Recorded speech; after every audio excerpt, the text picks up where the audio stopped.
Imagine standing in the middle of a vast desert. The wind whispering through ruins older than memory itself.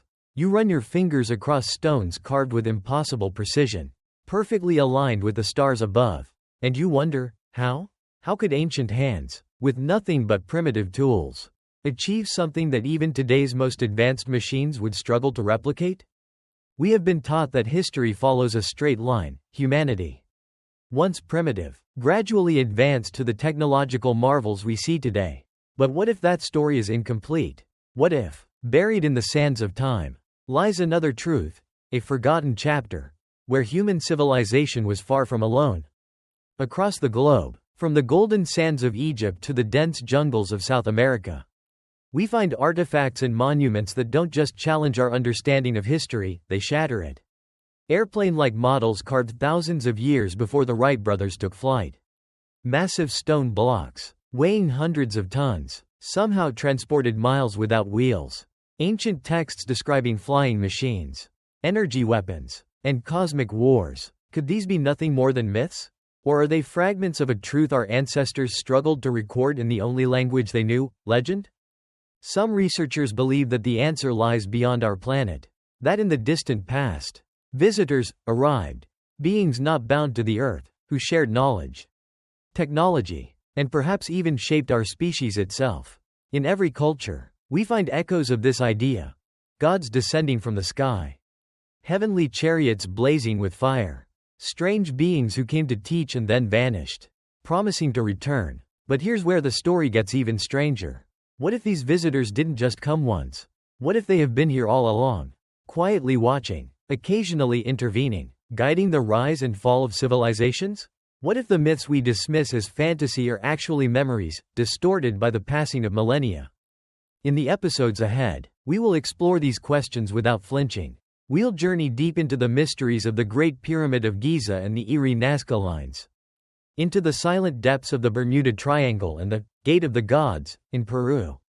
We'll investigate sacred texts, ancient legends, and even modern-day UFO encounters.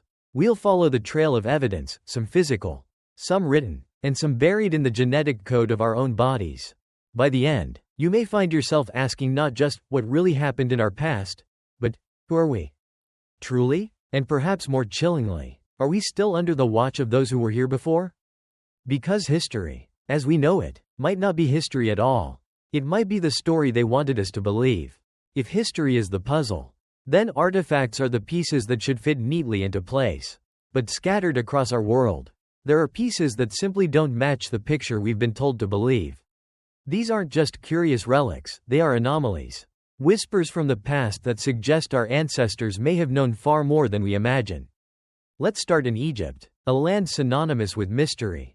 Tucked away in a museum in Cairo lies a small wooden artifact, carved over 2,000 years ago. At first glance, it looks like nothing more than a simple bird. But aeronautical engineers who studied its design noticed something strange. The wings were shaped not like a bird's, but like a modern airplane's. Its tail was vertical, exactly like the stabilizer on today's aircraft. Not the horizontal tail of any bird. When researchers built a scaled-up model and tested it, it glided beautifully through the air. Could this have been a child's toy? Perhaps. But if it was, why does it match principles of aerodynamics that weren't officially discovered until the 20th century? Now let's travel to the dense jungles of Colombia, where the ancient Tolima culture left behind small golden figurines, some dating back 1.500 years. Most depict animals and insects, except for a handful that are shockingly different. These pieces, often called the Tolima fighter jets, bear triangular wings, tail fins, and even upright rudders, features that look uncannily like supersonic aircraft. Archaeologists once classified them as stylized fish or birds, but when engineers recreated them at a larger scale and added propulsion, they didn't just glide, they flew. And here's the connection. Much like the Egyptian bird, these artifacts demonstrate precise aerodynamic principles far ahead of their time. But the trail doesn't end there. Thousands of miles away, in the heart of ancient India, Sanskrit texts like the Vaimanika Shastra describe Vimanas, flying machines powered by mercury and capable of intercontinental travel. Written centuries ago, These descriptions are eerily detailed, even mentioning vertical takeoff, onboard weapons, and the ability to become invisible. Modern scientists dismiss them as myth. Yet Mercury-based propulsion systems have been studied in experimental spacecraft designs. How could such specific technological concepts appear in a text written long before the Industrial Revolution? Could these stories be memories, perhaps of real encounters, encoded into religious scripture? The idea of flight and advanced engineering in ancient times is not limited to one region. Across the Middle East, we find the legendary tale of King Solomon's flying carpet, not a woven rug as children's books suggest. But in some versions, a vast platform capable of transporting his entire court. Was this pure fantasy, or could it have been a poetic description of some ancient aerial craft? This theme of impossible technology extends beyond the skies. Consider the Great Pyramid of Giza. Conventional archaeology tells us it was a tomb for Pharaoh Khufu, but no mummies were found inside. The precision of its construction is staggering. The base is level within fractions of an inch, and its alignment to true north is nearly perfect. Even more puzzling are traces of high electrical conductivity in the stone and the discovery of granite chambers with unusual properties. Inventor Nikola Tesla himself once speculated that the pyramid's design could have been part of a massive wireless energy transmission system, a power plant of the ancient world. What connects these cases? The Egyptian bird, the Tolima jets, the Vimanas, Solomon's platform, and the pyramid, is not just their mystery, but the possibility they point to a shared source of advanced knowledge. Different continents, different cultures, yet echoes of the same technological themes. How could that be? Unless the same teachers once visited multiple civilizations? Nowhere is this shared knowledge more visible than in stonework. In Peru, at sites like Sacsayhuaman, massive stones, some weighing over 100 tons, are fitted together so precisely that a single sheet of paper cannot slip between them. The same uncanny craftsmanship is found in Egypt, in the Baalbek platform of Lebanon, and in certain Polynesian structures thousands of miles apart. Mainstream archaeology struggles to explain how such massive blocks were quarried, transported, and set without modern cranes. But if these cultures were all visited or influenced by a technologically advanced source, the similarities begin to make sense. Skeptics argue that these parallels are the product of coincidence or human ingenuity. But the more examples we collect, the harder it becomes to ignore the patterns. Ancient flight technology in 3 separate continents. Precision engineering in both hemispheres. Myths of flying machines from cultures separated by oceans. And the most tantalizing question is not how they did it, but who taught them. Were these achievements the product of a lost human civilization erased by time? Or were they gifts from those visitors, the ancients described in every myth and legend? These artifacts and structures are more than relics, they are the fingerprints of something extraordinary. Something that challenges the narrative we've been given.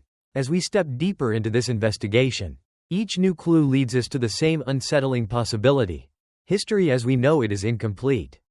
And the missing chapters may not be human at all.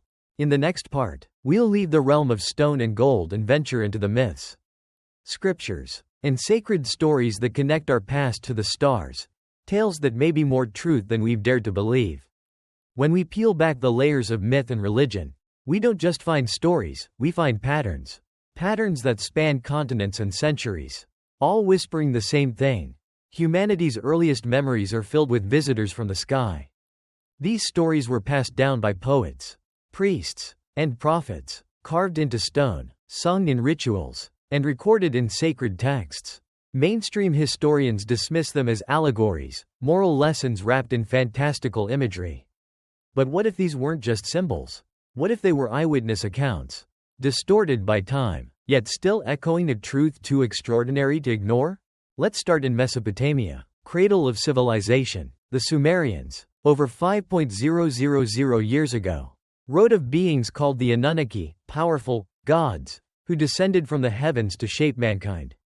They were said to have taught humans agriculture, architecture, and astronomy. The Sumerian king lists even claim that these gods ruled on earth for tens of thousands of years before retreating back to the sky.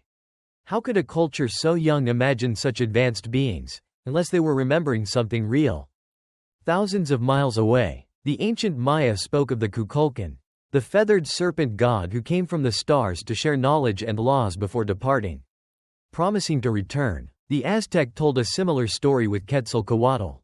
The imagery may differ, a serpent here, a human-like figure there, but the core is the same, a being from above, bringing wisdom, even in the Pacific Islands. The Maori of New Zealand told of Rongo Matane, a sky being who taught humanity how to cultivate food. In ancient India, the Mahabharata and the Ramayana describe battles fought in the sky, with weapons that could destroy entire cities. One passage tells of a projectile, blazing like the sun, creating a column of smoke and fire that rose to the heavens, imagery disturbingly similar to a modern nuclear explosion. Were these mere poetic exaggerations, or the fading memory of advanced weaponry witnessed by ancient eyes? The theme extends into Abrahamic traditions as well. In the book of Ezekiel, the prophet describes seeing a wheel within a wheel, descending from the heavens, surrounded by fire and lightning, and piloted by strange beings. For centuries, theologians interpreted this as a vision of God's glory, but some modern readers see it differently, a potential description of a spacecraft. Told through the limited vocabulary of a man living 2.500 years ago. Even the story of the Nephilim in Genesis, giant offspring of the sons of God, and the daughters of men, takes on a new light when viewed through this lens. Could sons of God have been a poetic phrase for non-human visitors? And the Nephilim the hybrid result of some ancient genetic experiment? What's striking is not just the content of these myths, but their similarity. Separate cultures, oceans apart, all tell of gods descending from the sky, interacting with humans, sharing knowledge, and then vanishing, sometimes with a promise to return. Were these gods truly divine? Or could they have been advanced travelers, mistaken for deities by less advanced societies? Skeptics argue that these parallels are simply the product of human imagination, a shared tendency to look upward and assign meaning to the stars. But if that were the case, why do these stories so often include descriptions of specific technology? Flying chariots, glowing discs, powerful weapons, and even detailed accounts of navigation through the heavens, details that, in some cases, match modern engineering concepts. There's also the question of timing. Many of these myths appear alongside sudden leaps in human civilization, the emergence of agriculture, the rise of city-states, the construction of megalithic structures. Did humanity just happen to advance in bursts? Or were we nudged? One particularly haunting pattern is the promise to return. From Quetzalcoatl to Kukulkan, from the Anunnaki to the biblical Christ, we see a recurring motif. The teacher departs, but vows to come back.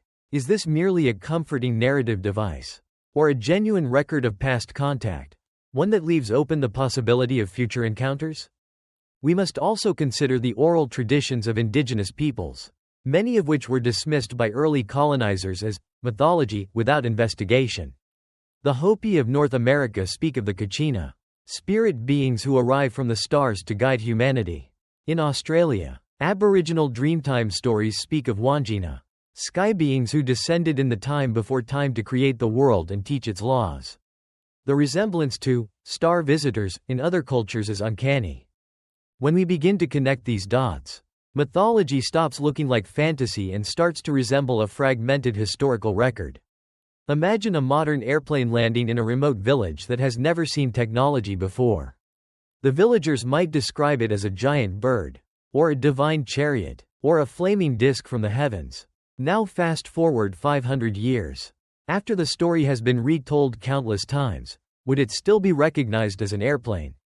Or would it become a myth? Perhaps that's exactly what we're seeing in these ancient stories. The echoes of encounters with beings far more advanced than ourselves.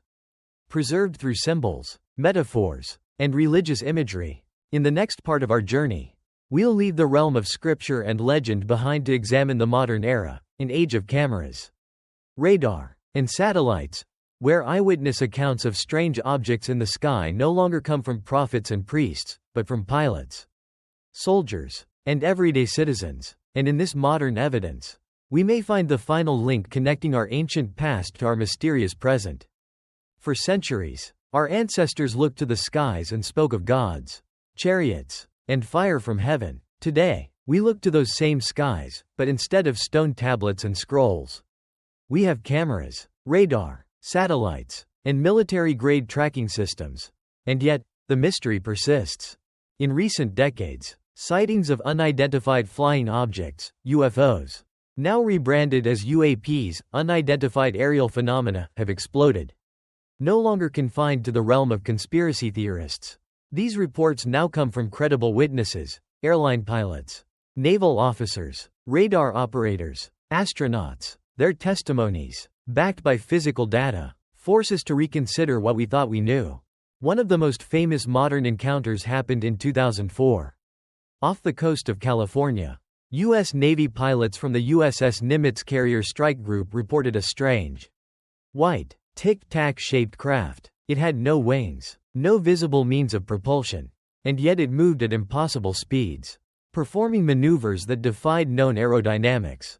Radar confirmed the object's presence, multiple pilots saw it, infrared cameras recorded it. Official Pentagon footage of this event, once classified, has since been released to the public. Then came 2015, when Navy pilots encountered similar craft off the East Coast. These objects could accelerate from 0 to hypersonic speeds in seconds, change direction abruptly, and hover motionless against hurricane-force winds. Lieutenant Ryan Graves, one of the pilots, later testified before Congress, calling these craft a daily occurrence for his squadron over a period of years. Even astronauts have spoken out. Edgar Mitchell, the sixth man to walk on the moon, claimed that high-ranking officials within the U.S. government have long been aware of extraterrestrial visits. Gordon Cooper, another astronaut, described seeing a UFO land during a military exercise in the 1950s, an event allegedly filmed but later confiscated by the authorities. Skeptics often argue these sightings are misidentified drones, balloons, or experimental aircraft. But here's the problem: the physics simply doesn't match. These craft exhibit acceleration that would crush any human pilot, lack heat signatures expected from propulsion, and can travel seamlessly from air to water without losing speed. If they are human-made, then someone possesses technology decades, perhaps centuries, ahead of what is publicly known. This is where scientific theories come into play. Some physicists propose that these craft might use a form of space-time manipulation, bending the very fabric of reality to travel vast distances instantaneously. Others suggest they could be operating through quantum propulsion or exploiting dimensions beyond our perception. A controversial, but intriguing, possibility is that these craft are not coming from distant star systems at all, but from right here, coexisting in a parallel dimension or an alternate timeline. Another theory ties directly to the ancient accounts we explored earlier. What if these visitors have always been here? What if they are the same entities once called the Anunnaki, Kukulkan, or the Nephilim, now reappearing with technology we can finally record? Could the promise to return, found in ancient myths, be unfolding right before our eyes? Government transparency on this topic has been slow, but cracks in the wall of secrecy are appearing. In 2020, the Pentagon officially acknowledged the existence of UAPs and established the All-Domain Anomaly Resolution Office, ARO, to investigate them. Congressional hearings have brought forward whistleblowers like David Grush, who claims the U.S. possesses non-human craft and even biological specimens of unknown origin. While such statements are explosive, the lack of physical evidence presented to the public keeps mainstream acceptance at bay. The intersection of mythology, history, and modern science paints an unsettling picture. Across thousands of years, separated by culture, language, and technology, humanity has reported the same thing: strange visitors from the sky, wielding powers beyond our comprehension. Now, in the age of satellites and smartphones, those visitors haven't vanished, they simply adapted to our new ways of seeing. As we move into the final chapter of this investigation, we will confront the most challenging questions yet. If these visitors are real, what do they want? Are they observers, guardians, or something far more self-serving? And perhaps most chillingly, have they already shaped the course of human history? Not as distant gods of the past, but as hidden architects of our present and our future? If the modern UFO encounters teach us anything, it's that these events are not just about strange craft in the sky. They're about reality itself behaving in ways it shouldn't. Witness after witness has described not just seeing objects, but feeling as though time and space themselves were altered in the moment. And when you study these cases closely, a strange pattern begins to emerge, one that links high-tech aerial phenomena with something far more unsettling: distortions in the very fabric of reality. Take the 2004 Nimitz incident we discussed earlier. Some pilots reported that during the encounter, their instruments seemed to behave oddly, radar locks would drop without reason. Communications briefly glitched, and distances felt wrong. One aviator even claimed the craft seemed to blink from one position to another. Not in a blur of speed, but as if it had skipped across space instantaneously. That's not just fast travel, that's a hint of space-time manipulation. Such accounts aren't new. In 1977, a British pilot flying near the Channel Islands reported not only seeing a massive cigar-shaped object, but also feeling as if the plane's speed and altitude readings were unreliable for several minutes. In another famous case, the 1976 Tehran UFO incident, fighter jets scrambled to intercept a strange glowing object. But their weapons systems and electronics mysteriously failed as they approached. When the object moved away, everything returned to normal. This selective interference hints at forces beyond simple jamming.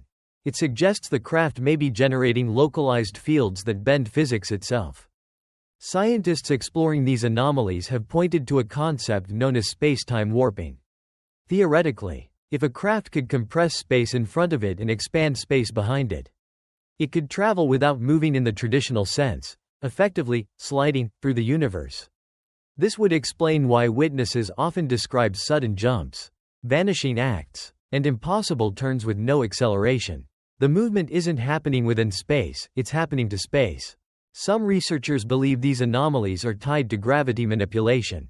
Gravity, according to Einstein's theory of general relativity, is inseparable from the shape of spacetime. Alter gravity, and you alter the passage of time itself. If UFOs are using gravity-based propulsion, it would mean that for those inside the craft, time might flow differently than it does for us. An hour for them could be a day, or a second, on Earth. And if they can control time for themselves, could they also influence it for us? This leads us into one of the strangest subsets of UFO reports: time-slip phenomena. There are documented cases in which witnesses claim that after an encounter, they found themselves missing large chunks of time, sometimes hours. Known in UFO research as missing time, it often occurs with close contact experiences. People find themselves driving down a familiar road, seeing a strange light, and then, suddenly, they're miles away, with their watches and phones showing a time gap they cannot explain. The implications are staggering. If these craft can manipulate time, they might not be simply observing us, they could be moving through our history at will. A sighting in 2023 could be connected to one in 1500 BCE. Not because the beings have survived thousands of years, but because, for them, those moments exist side by side. This also reopens the unsettling question from Section 4. Are they extraterrestrial at all? Or are they simply extratemporal? Physics offers a tantalizing but dangerous idea here: closed time like curves. In simple terms, these are pathways through space-time that loop back on themselves, natural or engineered, time tunnels, where cause and effect blur. If a civilization had mastered such structures, they could insert themselves at any point in our timeline, influencing events without leaving a trace. Wars won or lost, leaders inspired or removed, entire civilizations nudged toward collapse, all could be the result of invisible, precise interventions. We also can't ignore the connection to electromagnetic anomalies. Many UFO hotspots, like Skinwalker Ranch in Utah or Hesteland Valley in Norway, are plagued by strange compass readings, sudden temperature drops, and unexplained electrical surges. Some researchers theorize these areas might sit on natural spacetime, weak spots, where the energy needed to create a warp is far less than normal. If true, it would explain why certain locations have drawn both ancient myths and modern UFO sightings for centuries, their access points. But perhaps the most disturbing possibility is this: if they can manipulate spacetime, they could also manipulate our perception of it. Imagine if you could subtly alter the neural processing of a human brain, not to erase memories, but to edit them. An encounter might seem like a few seconds of bright light, when in truth it was hours of interaction. In such a reality, how much of human history could have been rewritten without us knowing? And so, from the cockpit of a fighter jet to the depths of theoretical physics, the pattern remains. These phenomena are not bound by our rules. They don't just break the speed limit, they break the map entirely. What we are seeing may not be travelers in the traditional sense, but engineers of reality, stepping through the corridors of time and folding the universe as easily as we fold paper. If this is true, then the question becomes far darker than, where do they come from? It becomes, when have they been? If the beings behind these phenomena can manipulate space and time itself, then the next question is unavoidable. Did they also have a hand in creating life here on Earth? For centuries, humanity has asked the same questions. Where did we come from? How did life begin? Science offers a well-known answer. Life emerged through a chain of chemical reactions, evolving slowly over billions of years into the complex tapestry we see today. But there are cracks in that story, strange anomalies in our DNA. Ancient texts describing creators descending from the heavens, and sudden leaps in human evolution that defy a purely gradual explanation.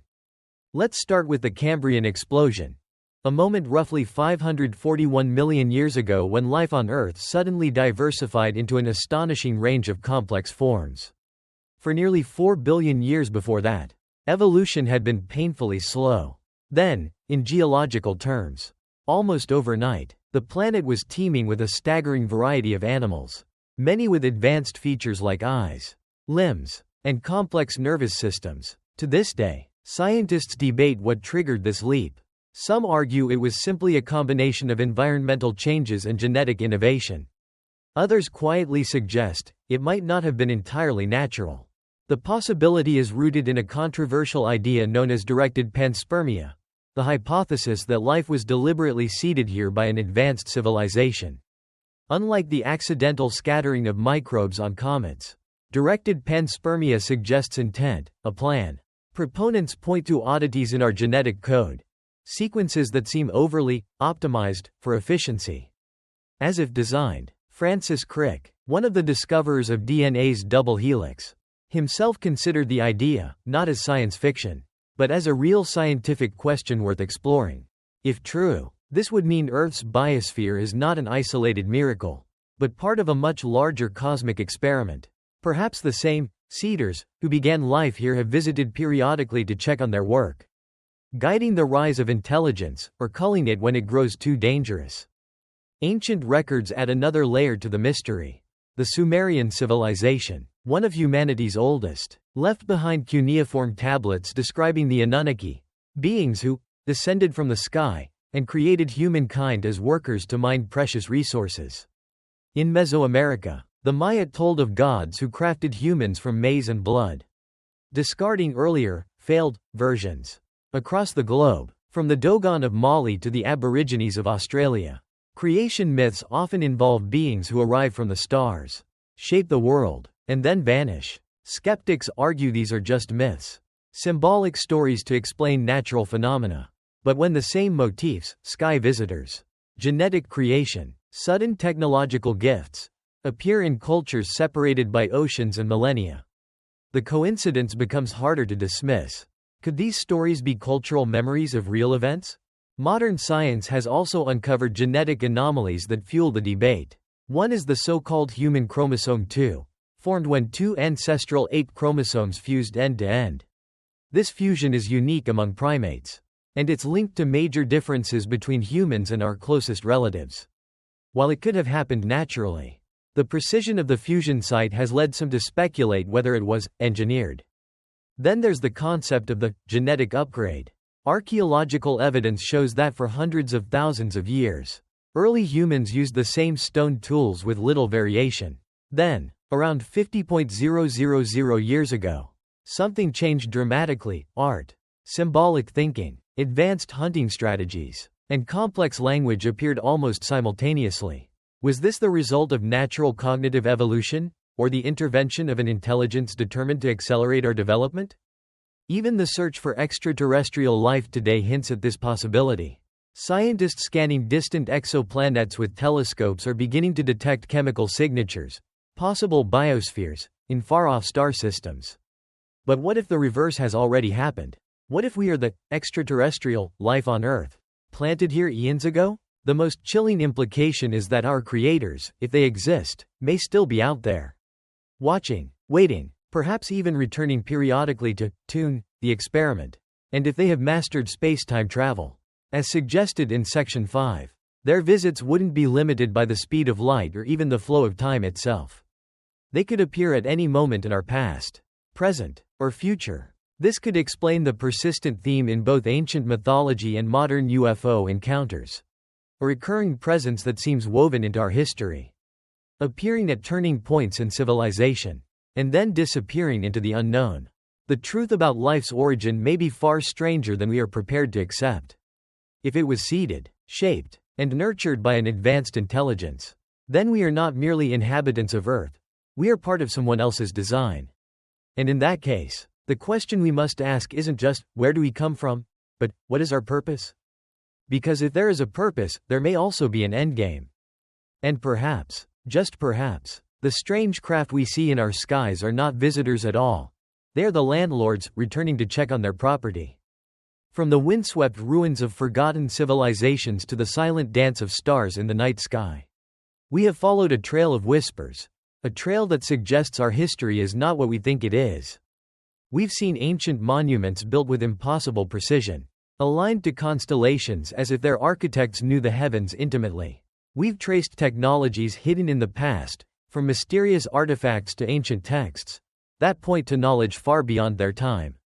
We've examined modern UFO encounters and cutting-edge science, and we've dared to question whether the very fabric of space and time is as fixed as we were taught.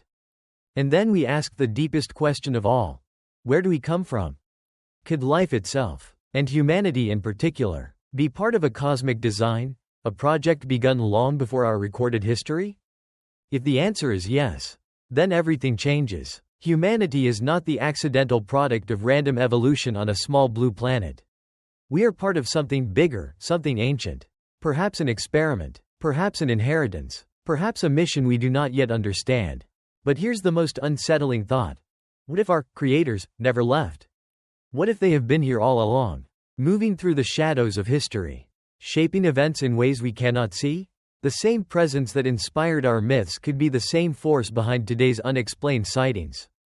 And if they control time itself, then to them, our past, present, and future are just different pages in the same book. That would mean they already know how our story ends. So we stand at a crossroads. We can dismiss the evidence as coincidence, comfort ourselves with the official version of history, and hope the skies remain silent. Or, we can look up, accept the possibility that we are not alone, and that our place in the universe is far stranger than we ever imagined. Because maybe the truth has been in front of us the whole time. In the legends, in the stars, in the quiet moments when we feel that pull, that strange, inexplicable sense that we are part of something vast and hidden. And if the patterns we've uncovered are real, then the next chapter of this story may already be unfolding. Somewhere out there, or perhaps already here, someone is watching. Waiting, not for our destruction, but for the moment when we are ready to know who, and what, we truly are. Until then, the mystery remains.